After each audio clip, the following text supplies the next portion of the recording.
Kagurabachi is cooking, and to get the elephant out of the room, Uraha has returned. This makes me very excited. Not only do I love Uraha, but I also love the combination that's currently building. We have a situation where Hakuri and Uraha can really shine, get their moment. You know what I mean? And I've always wanted Hakuri to have that moment. I've also wanted Uraha to gain his moment as well. So seeing them combine and work together in arguably the most vital, most crucial of situations is very compelling. But how did we get here? Uraha was never killed. If you remember the last time we seen him, he went toe-to-toe with Samura. When we found out that Uraha had technically died, his body was pushed to the side. Chihiro got healed, mysteriously so. A lot of people have questioned that, and the only explanation that you could realistically give prior to understanding Samura's ability was that maybe the doctors fixed him up. But the doctor said they kind of didn't, at least to the extent that Chihiro was healed. Maybe Char done it, but Char was nowhere within vicinity to Chihiro when it happened, nor was she brought over. Shiba is the one supplying this information, and there is a believability that perhaps doctors and other sorcerers were able to heal Chihiro to that extent, but Shiba never explained it to him that way. If anything, Shiba was a vessel for us as viewers. Shiba did not know how Chihiro healed to the extent that he did after he got technically killed by Samura. Now, when you apply that same train of thought to Uraha, the circumstances get very, very murky. Uraha's body was within a morgue. No one can get access to it. Shiba could not hunt it down in time. At least that's what we were led to believe back then. But then a new ability by Samura was revealed, called Suzaku. And would you have ever guessed it, he has the ability to heal and resurrect. Now, to what extent is circumstantial, but when you align the two ideas together, it makes perfect sense that Samura isn't outright trying to decimate the good side of the people wielding the enchanted blades. He will outright kill them, but using his Suzaku ability, he will revive them so they are no longer a part of the contract. That makes the most sense. In terms of killing people that aren't connected to swords but still reviving them, you get the false impression that that person has passed away, but now you can use them within the shadows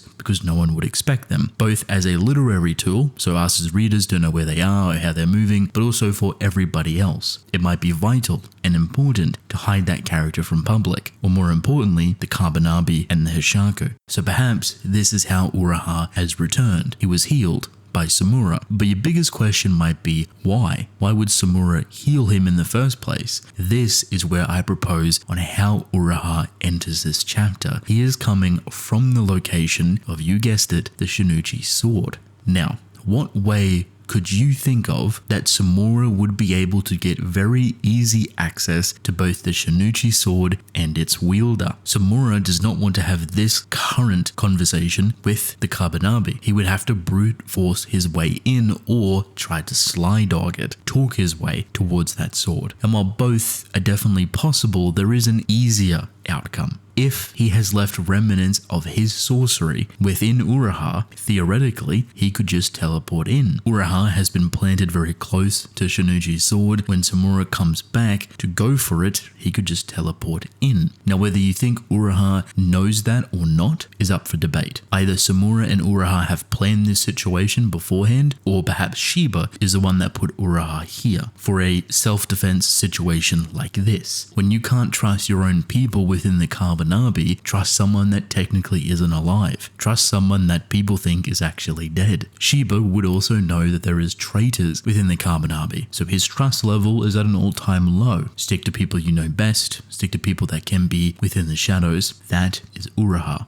So far, that is the general idea that's coming across. There is multiple ways Hogazono can take Uraha and this situation. When you apply Shiba and Azami and Samura, and then the top dogs of the Hishaku, as well as all of the traitors that are within the Kabanabi, it's a very rough situation. A much more complex and much bigger than we ever thought. I talked about it last week that there is way more than just 10 of the named people within that book that Trishaku was writing in. There's 50. That is a very big problem. Because think about it like this. It's believable the Hishaku could track down 50 different people within the Kabanabi and use their family, friends, lovers as hostages. You plant seeds in them, they take it back to the Carbonabi, and upon their death, they spawn the tree. We still don't know what the purpose of that tree is, but one can imagine it's a way to access the inner workings of the Carbonabi fortress and to be able to teleport or travel through it. Makes a lot of sense. This would completely bypass and ruin all of the force fields and barriers that the Carbonabi have. 50 people, however,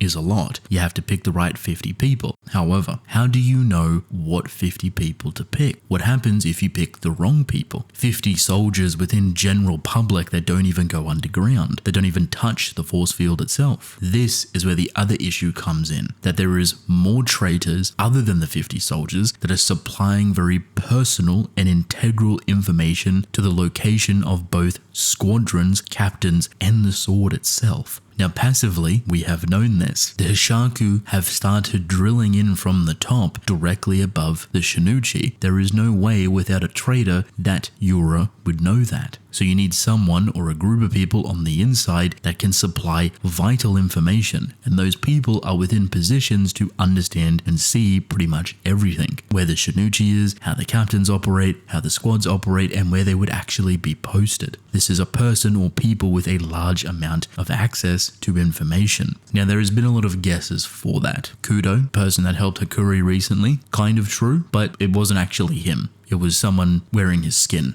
Unfortunately, Kudo is dead. The second or biggest one was Azami. I don't personally think that. It feels a bit redundant or useless right now. And then the other one's higher up of the Carbonabi. In terms of a significant traitor, one with access to large amounts of information, there's a bit of a problem. If you reveal any of the higher ups or someone of importance, it will not matter. There's no shock value, there's no crazy reveal, it's kind of just, okay, they're a traitor, you now have to get through them. The reason it doesn't really matter is because they haven't really done much. The traitor theory or idea hasn't really been prevalent throughout the entirety of the story. It's not crucial or doesn't get fueled, it's a very much passive idea. So whatever reveal comes from it will be inherently passive. A little bit of a shock perhaps, depending, but nothing all too revolutionary. So the next best option you can do if you're not building towards a reveal of a grand traitor is that you make it someone that's very close to other people, believable but also suspicious. The only person that I could think of would be one of the Carbonabi heads, so the little old dude, can't remember his name, who's fighting currently. That would be one guess, but my other one is actually the dude wielding the force field, the one wearing the big contraption on his head. There was something about his dialogue in this chapter that threw me for a loop. He's talking with one of the big Carbonabi heads. People were originally suspicious of him, but he seems to into this situation, has this pride and significance about the Carbonabi and these people and like weeding out all of these rats. He's very serious about it. So I don't think it's him in the slightest, but he's giving all of this information to someone with a lot of information, basically every amount of information. What better way to get people in and out that can constantly monitor all of your sorcery, all of your spirit energy, all of the good and bad locations, where to go, how to go, everyone to such